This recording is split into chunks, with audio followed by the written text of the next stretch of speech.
Hello and welcome, each and every one of you. With you today is me, Daiga, coach therapist from DCTcentre, and joining me today is Kate Hills, radio presenter, positive living coach, and holistic complementary therapist. Hello, Kate. Hi, Daiga. It's so lovely to see you. It's so lovely to have you on my show, Kate. I've been looking forward to that. Before we start, I just want to remind our viewers that we're both taking in private clients. Kate will tell everything about herself, and her contact details will be below the video. And I'm taking in private clients for coaching therapy. And if you are stressed, in depression, or really want to change your life for better, just contact me and I will definitely try to help you out. Okay, Kate, let's. Yeah, I was just going to say, Daiga, that was really lovely what you said. And I think when you are a coach, this is what you want to do. You know, I think for my own personal experiences, because I'm always very open about my own personal experiences, I know how important it is if you have a certain way of thinking or certain behavior patterns, which, you know, we all do have, how, if they're kind of holding you back, how important it is to actually change your way of thinking. And I think when we've worked on ourselves and we've been able to do that, it's so lovely to be able to pass that knowledge on and give people tools as well. It's something I'm very, very passionate about, as I know you are. It's actually, that's the reason why this show came about, because I myself in a lovely Sue Stone's foundation group, and I'm involved in other places as well. So I want to really highlight all people who are doing something great for humanity in one way or other way, products, artwork, knowledge, skills, stories. And I do know you have very inspirational story to tell people. Maybe we start from that. You tell people this. Well, do you know what? The beginning is always a good place to start, isn't it? So, oh, wow. Where I suppose my journey starts when I was 17 years old, and I was diagnosed with depression, anxiety, which, you know, at a 17-year-old, it's you don't quite understand what's going on. My own mother had depression, and I suppose looking at her, I thought it was something that I would have all my life. And I must say that the medication I was on, which, you know, I kind of be on and off it for many, many years until I was about 38 years old, because I didn't know, could I get better from having this depression? I knew there were times in my life that I felt slightly better, but then I'd seem to crash again and go back to the doctors. And it just seemed to be this spiral of, yes, I've had good times, but then I'd hit a real plummet again. Then I'd be back on medication. And I think I reached a point where I thought, do I want to do this all my life? You know, is this what my life is going to be like? And I think the universe, that love energy, whatever you want to call it, God always conspires to create circumstances that are going to lead us onto a better path. And that was very much what happened for me. I attended a community centre, and that was where I met a lovely lady who was doing Reiki taster sessions. And that really was the start of my journey looking at complementary therapies.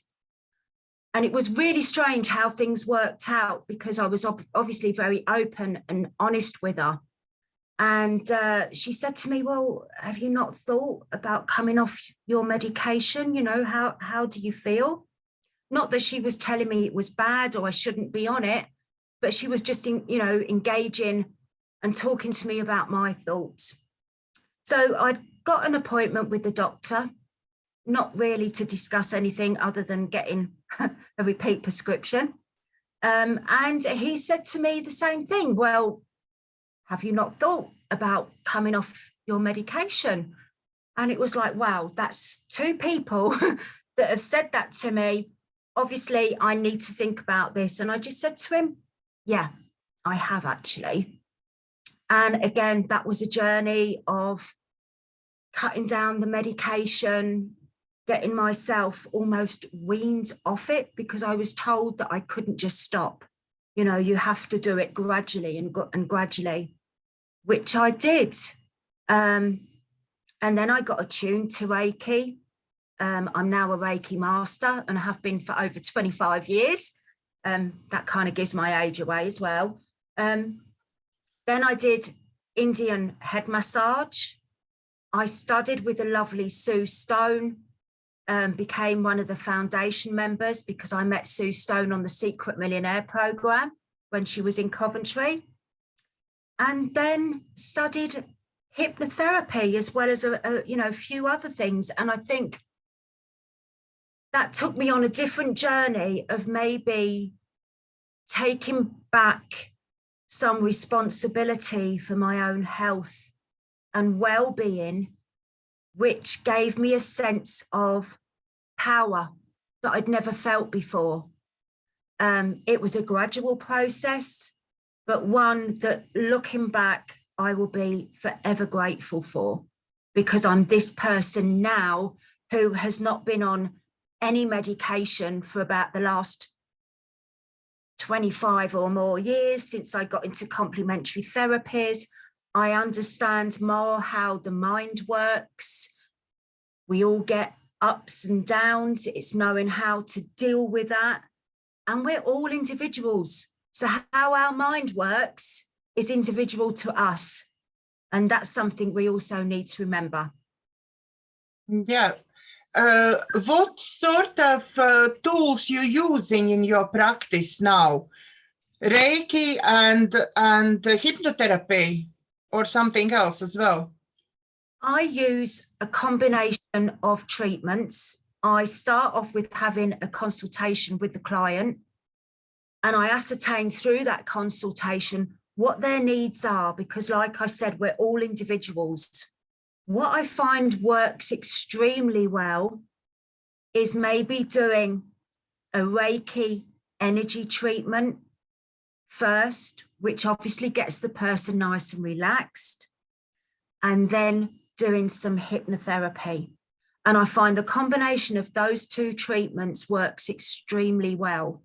In fact, I've had someone come to me who it was about public speaking. He was a student. He'd got to travel to Germany.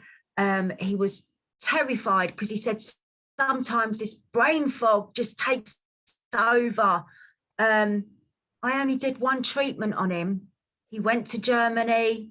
He did his presentation, and I had the most amazing message from him after saying, Kate, I can't thank you enough. That was just amazing. So, yeah.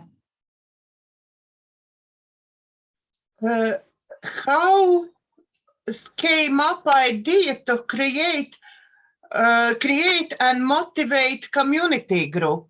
I know you are founder of this group. How you came up with that idea? Well, I work in as part of the radio, this is, I work in a very, I would say one of the poorer areas in Coventry. And I'm very aware that it is a multicultural community, which really adds to the area. Everybody is very accepting of each other. But through my work at the radio, I became aware that there was a need to create a group, a community group that would be for women only. So I created Create to Motivate, which actually speaks about what the group is. It's using art and craft as mindfulness, because meditation isn't just about sitting still, being quiet, focusing the mind.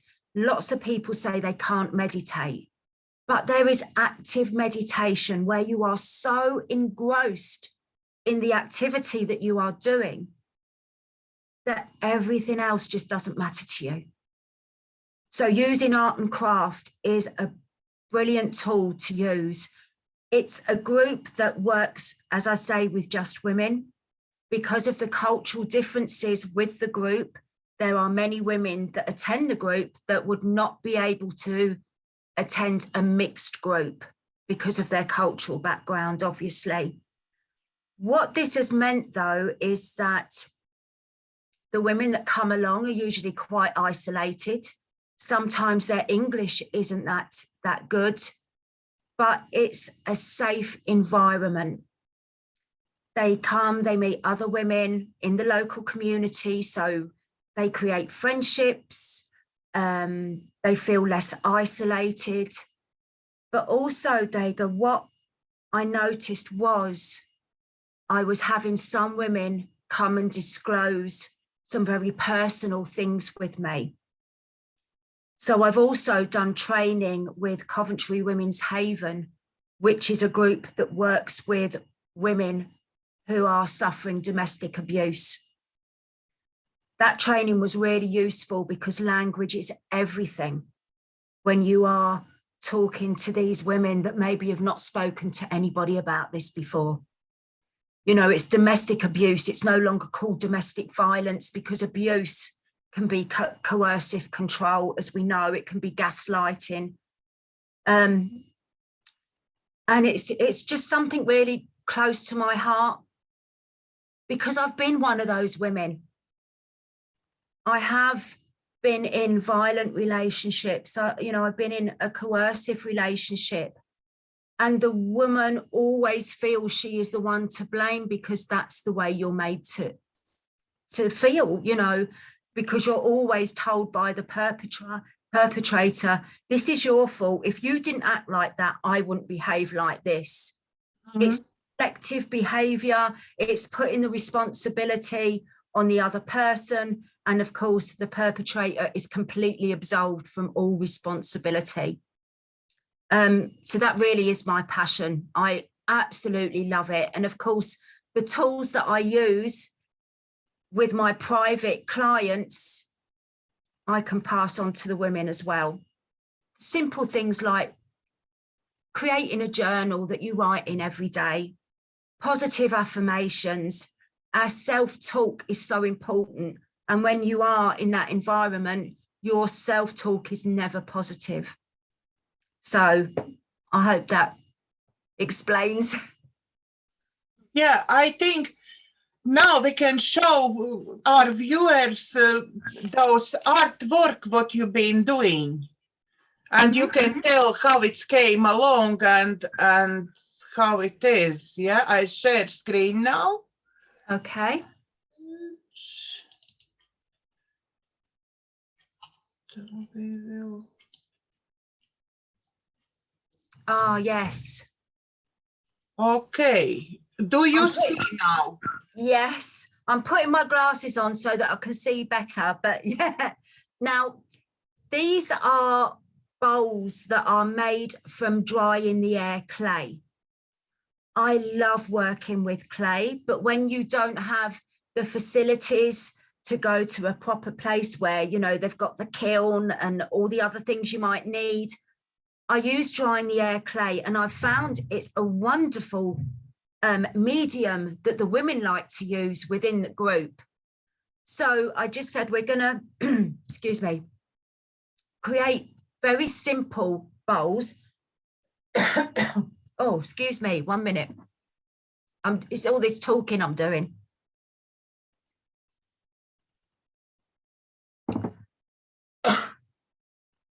So that they could work with something that was very malleable and feel that they are using their hands, because that is another very important thing. And you actually doing all this art together with this group, yeah? Yeah. So it's very simple. You roll out the clay, and what we do is we use a bowl as a mold. So all they do is fit the clay into the bowl and just create these wonderful shapes, which then can be painted. This one is actually spray painted with like a bronze color and white. The women absolutely loved it. They really loved it. It's beautiful. It's really beautiful.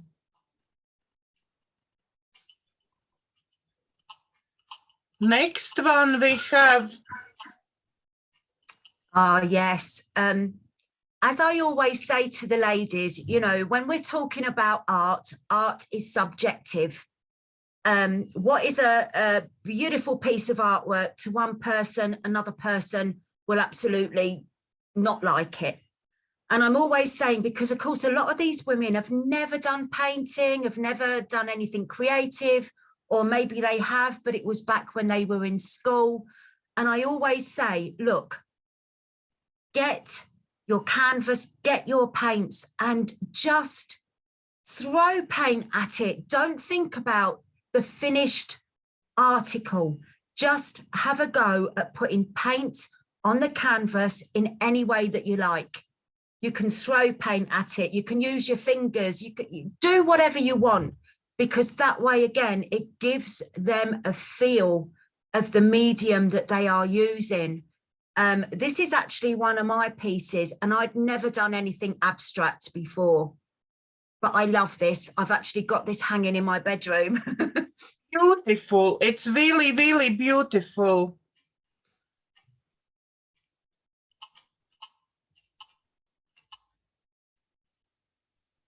So we need smaller.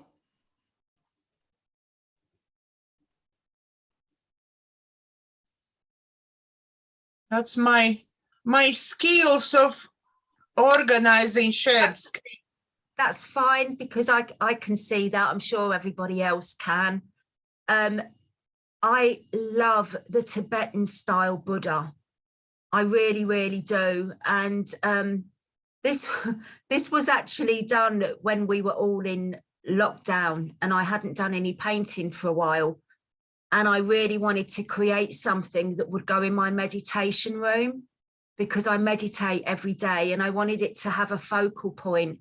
So this was it. And like I say, I hadn't done any painting for such a long time, but I was actually quite pleased with the result.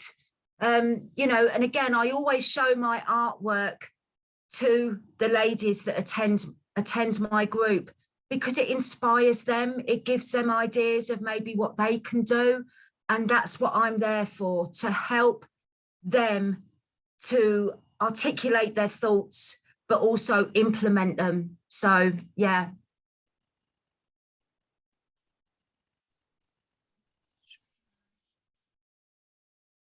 I make a little bit bigger.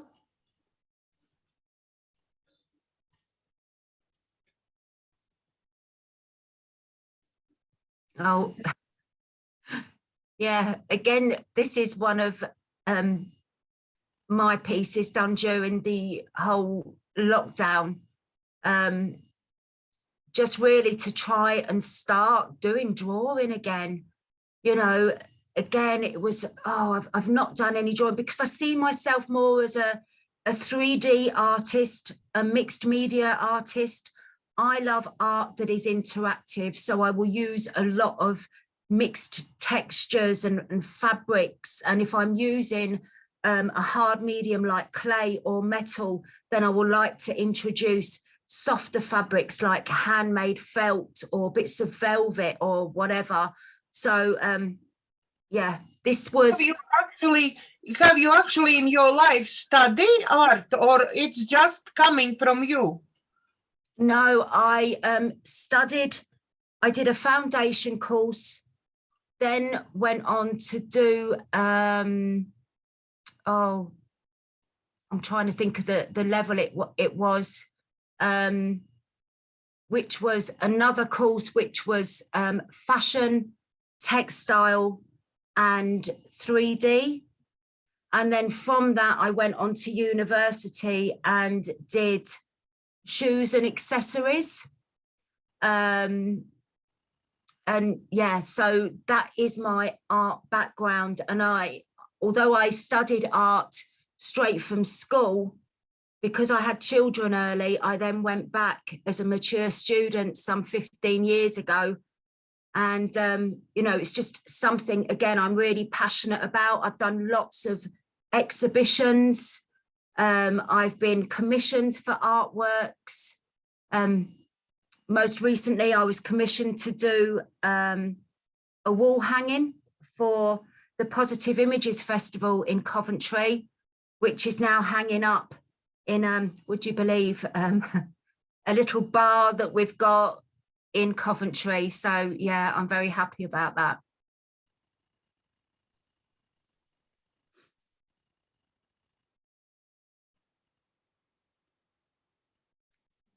These were a pair of shoes designed when I was actually at university. But because, like I say, I like using mixed media, these were actually made in clay. And the ribbon is actually red ribbon woven through the clay, as you can see, with the red tassel on as well. So using the hardness of the clay, but the softness of the ribbon. And that was actually in an exhibition in Rugby, which is a little town quite close to me. And also, I think the design, you know, on paper was actually put in an exhibition for Northampton Shoe Museum. So that was some years ago. Oh. So it's really just giving you a little taste of some of the stuff that I do. But again, you know, all this information I pass on to the women within the workshop.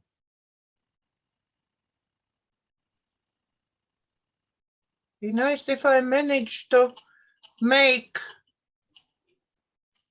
to fit screen, but all picture fit screen.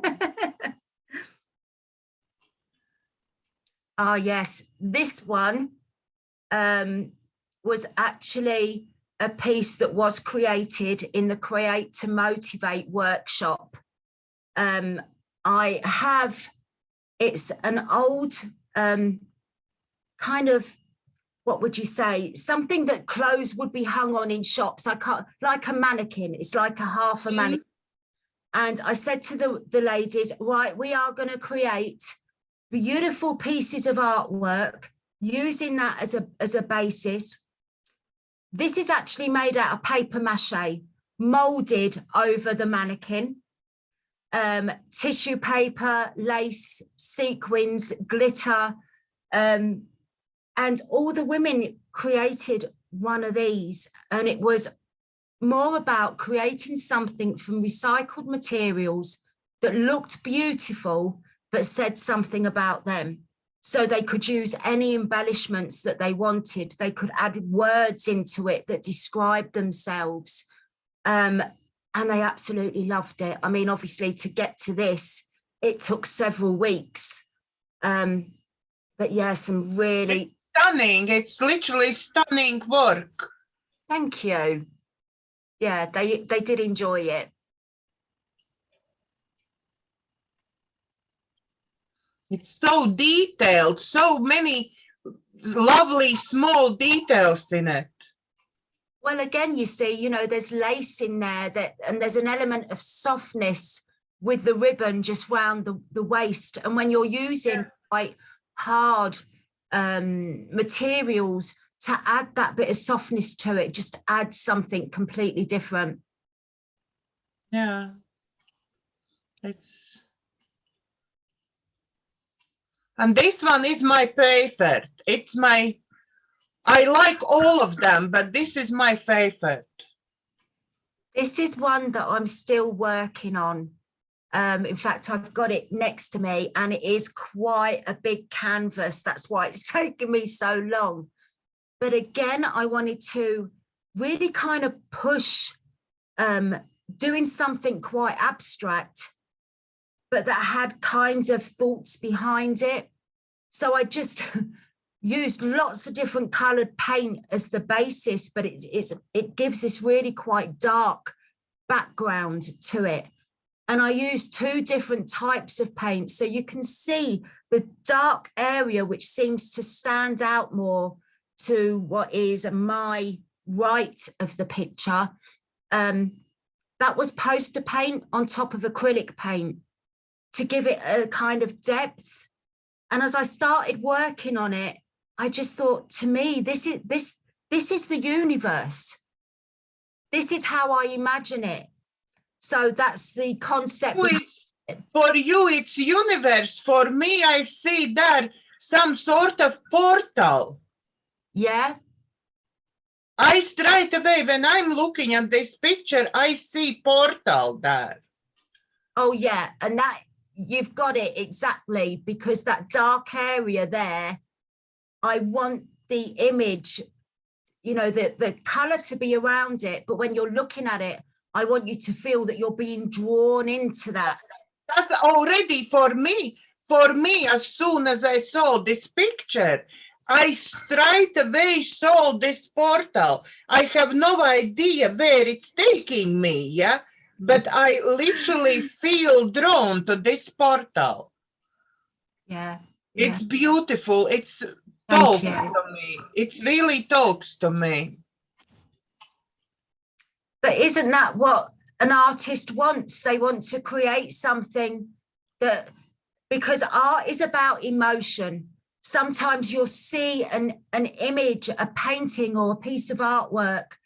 You can't express verbally what it does to you, but you know how it makes you feel, if that makes sense. Yeah, it's absolutely beautiful. Thank you. We a little bit touched. I was probably wrong because I jumped over asking about your group, but you said you actually started radio before the group.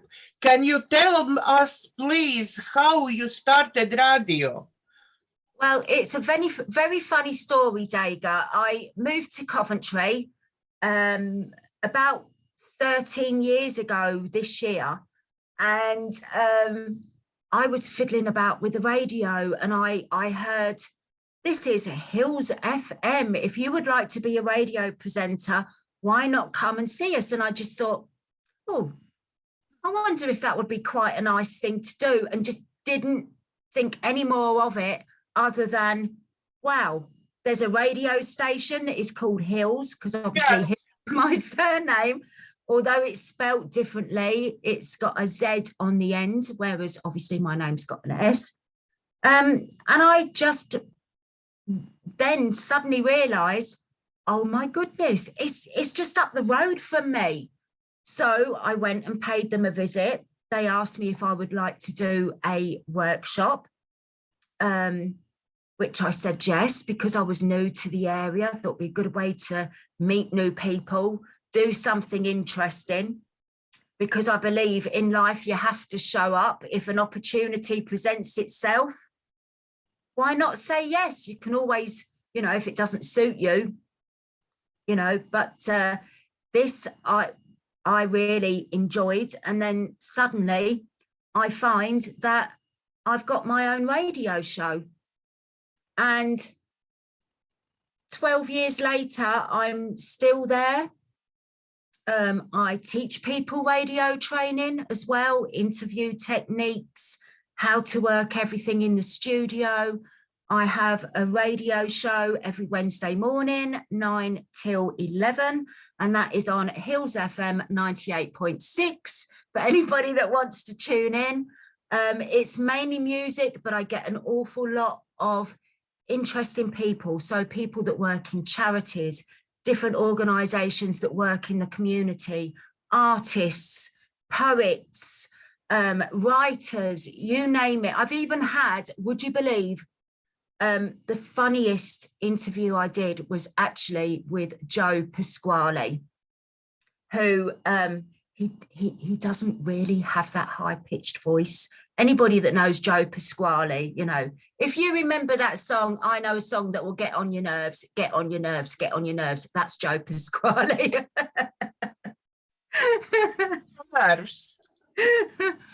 But yeah, it's I love doing it.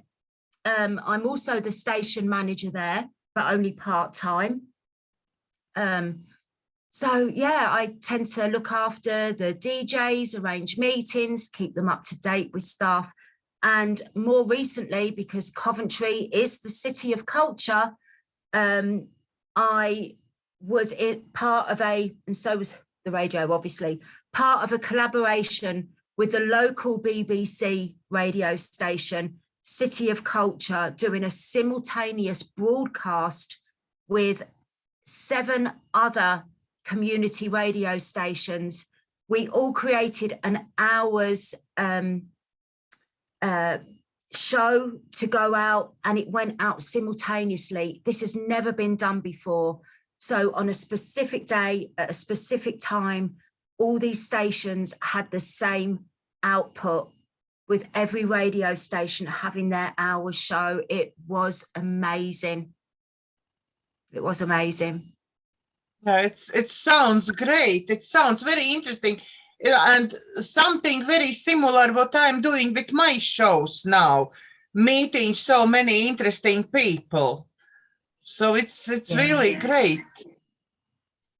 I think it's amazing what you're doing, Daiga. I think, you know, to get people to just talk about what they're doing, so that, you know, I think through these type of talks, it inspires other people. If there's things that are discussed that they're going through, it helps them know that they're not alone. You know, I'm sure there's things that you've been through in your own life that would resonate to other people. That's why I'm always open about my depression, the domestic abuse that I suffered. You know, I think people want real people talking about these things. I know there's lots of, I'm not saying that we aren't professional, but I mean the more high-flying professional, you know, type of people. I think sometimes the man on the street would rather listen to somebody that they can relate to, rather than somebody that seems to be this high flyer. And you know what I'm trying to say. I'm not disrespects to anybody, obviously. Yeah, because when you are down, I think you are looking for somebody who actually resonates with you in one way or other way. Just that's how I find Sue Stone, because I live in England now. I'm from Latvia, but I do live in England now for many, many, many years. And because she wasn't somewhere in Hollywood star who is telling me this works, you need change your minds and it will work. It's not somebody like that, but it's actually, I'm going to her home, I'm meeting her, a real person, and now I'm absolutely proud I can call myself her friend, and mentor. So it's something very real, down to earth, very real. Yeah, that's appeal to me as well in that time when I wanted to start change. Well, you know, it was through the Secret Millionaire program that Sue said to me, would I like to do the training? And I think I was only the second group that she trained to be, you know, part of the Sue Stone Foundation. And I visited her the other weekend, and we were saying, I wonder how many people that have been part of the Secret Millionaire program can still say that they have contact or built up this wonderful friendship that Sue and I have had for over 12 years. You know, I mean, they could make a TV program just about that, couldn't they? Yeah, you actually can. That's a good idea, Kate. Yeah, Channel 4, if you're listening, get in touch. Yeah. Get in touch. I don't think they're listening to me yet, but who knows, Daiga? yeah, we never know. We putting this out, and you never know where it goes later on. So, Yeah. is there anything else, Kate? Do you want to say or inspire our viewers about? Well, one thing I would like to say, Daiga, because I had a big birthday this year, and I'm a great believer in age doesn't matter. You can do and achieve anything that you want to, and you should never let age define who you are or what you can achieve in life. And I'm very excited because I'm going to be working a few days a week. I've just got a room set up, a treatment room set up in a lovely area in Coventry. So within the next 2 to 4 weeks, that is going to be in place, and I'm going to be working from there. I'm going to be doing taster sessions of what I do. These are obviously for private clients, but I also have my women's workshops going on as well, because I'm a great believer in we are blessed. We really are blessed. No matter what you've got going on in your life, you can always find something to be grateful for. And I always look at my life and think, how blessed am I? So I always believe in giving back or paying forward, So I'll always be involved in the community. I'll always be doing my radio. I'll always be doing my women's workshops. But for me to be setting up this business, having this treatment room, I'm so excited. And I'm going to be moving as well, moving home. So it's all go for me. But you know what? It's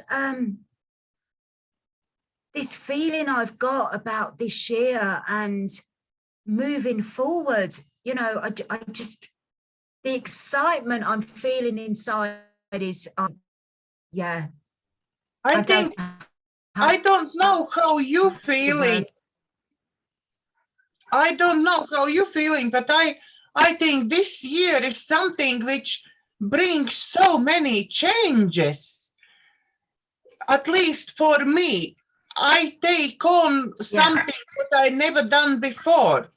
I working on humanitarian project, which one I never before dream about. Yeah, I could pick up or do something. Yeah, working with many private clients, doing those shows, so many other ideas I'm working on. So it feels like completely different new energy already is in air. It really does. And I noticed that since the full moon that we had at the beginning of January, because I really set some strong intentions. In fact, I sat at my bedroom window in front of the full moon, just writing, the things that I am attracting into my life. But another thing I'm also doing more so these days is writing things like, my natural state of being is love. My natural state of being is joy. My natural state of being is health, is wealth. And I'm finding that the more I am writing these things down, that is becoming my natural state. Because what are we doing when we're writing? We are sending those positive messages to the subconscious mind, and we are creating those new neuro pathways with all these positive new thoughts. And if that's not exciting, I don't know what is. I think that's the way to finish our show today. I think so, but I do have to say, Daiga, it has been wonderful. Thank you, mate, for making it so easy for me.